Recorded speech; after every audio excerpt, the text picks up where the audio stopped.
నన్ను మంత్రిగా చేసినారు.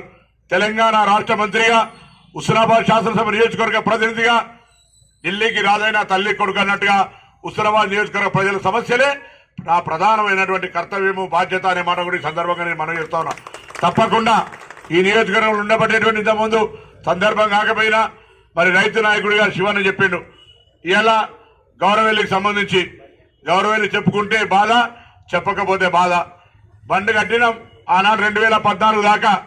బండుకు సంబంధించిన నిర్వాసితుల సమస్యల్ని, మహిళలను చూడకుండా దురుసుగా వ్యవహారం జరిగింది, అందరం చూసినాం. ఇలా నీళ్లు నింపితే కూడా కిందికి ఇచ్చే డిస్ట్రిబ్యూటర్ సిస్టమ్ లేదు. 2000 ఎకరాలు మళ్ళీ అక్వైర్ చేయాలి. 250 కోట్లతోటి డిస్ట్రిబ్యూటర్స్ కెనాల్స్ కట్టాలి. ఇదంతా ఉంది. అయినా ఆ కుంఠిత దీక్షతో ఇప్పటికీ మరి ఇరిగేషన్ మంత్రి ఉత్తమ్ కుమార్ రెడ్డి గారి దగ్గర రివ్యూ చేసినాం. ముఖ్యమంత్రి గారికి చెప్పినాం, తప్పకుండా ఆ గౌరవెల్లి ప్రాజెక్టు ద్వారా, గండిపల్లి ప్రాజెక్టు ద్వారా ఈ యొక్క హుస్నాబాద్ నియోజకవర్గ గ్రామాలకు నీళ్లు అందించే బాధ్యత నాది.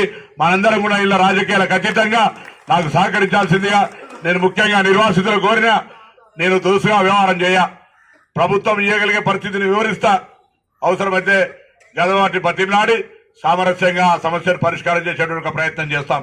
మొత్తానికి నిర్వాసితుల పట్ల వాళ్ళు ఇప్పటికే భూమి కోల్పోతారు కాబట్టి వాళ్ళ పట్ల దురుసుగా వ్యవహారం చేయకుండా సమాజానికి ఉపయోగపడుతున్న వారిగా సన్మానించుకునే రీతిలో వాళ్ళకి గౌరవాన్ని ఇచ్చి ఆ సమస్యను కూడా పరిష్కారం చేస్తా.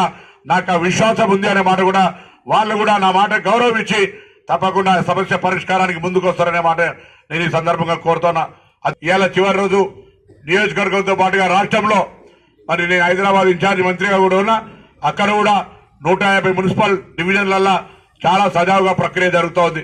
ఇక్కడ కూడా హుస్నాబాద్ నియోజకవర్గంలో ఎక్కడ కూడా చిన్న ఇబ్బంది లేకుండా అప్లికెంట్ ఇట్లా జరిగింది అట్లా జరిగింది అనేటువంటి చర్చ లేకుండా ఈ కార్యక్రమం కొనసాగింది. ఇందుకు సహకరించిన అందరి అధికారులకు, ప్రజాప్రతినిధులకు, పౌరులందరూ కూడా స్థానిక శాసనసభ్యులు గారికి ధన్యవాదాలు తెలియజేస్తా ఉన్నాను. ఈ కార్యక్రమం తర్వాత ఈ యొక్క ఎంపిక ప్రక్రియకు సంబంధించిన విషయం లోపల కూడా అందరూ నిజమైన లబ్ధిదారులకు ప్రయోజనం కలిగే విధంగా రాజకీయాలకు అతీతంగా సహకరించాలనే మాట సందర్భంగా 4 నెలల తర్వాత మా ముఖ్యమంత్రి గారు చెప్పినారు. గౌరవ ముఖ్యమంత్రి గారు, కేబినెట్, ఉప ముఖ్యమంత్రి బట్టి విక్రమార్క గారు, మిగతా వాళ్ళందరూ కూడా చెప్పినారు 4 నెలల తర్వాత కార్యక్రమం ఉంటుంది.